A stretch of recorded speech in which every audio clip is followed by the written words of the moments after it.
No space. No space.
You must get that thing done.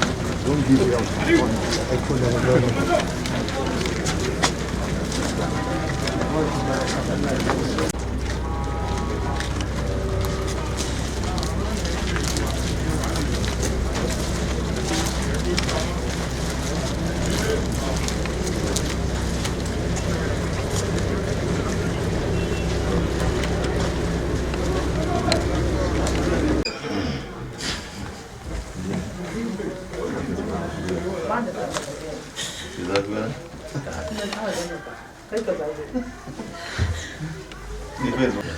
I'm rather speechless. I don't have enough words to quantify my joy and gratitude over the visitation of the Vice President into my family to condole me.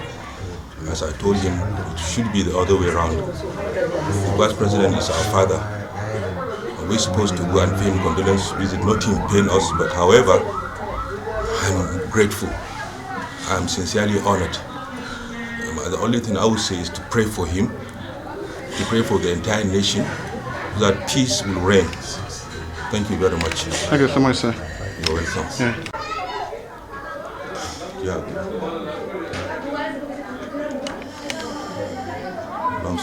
Allah loves Hanifa more than the way we love her. And God doesn't make mistakes. Whatever God does, we accept in good faith. Thanks for checking out Symphony on YouTube. Please be sure to subscribe and like our videos for updates.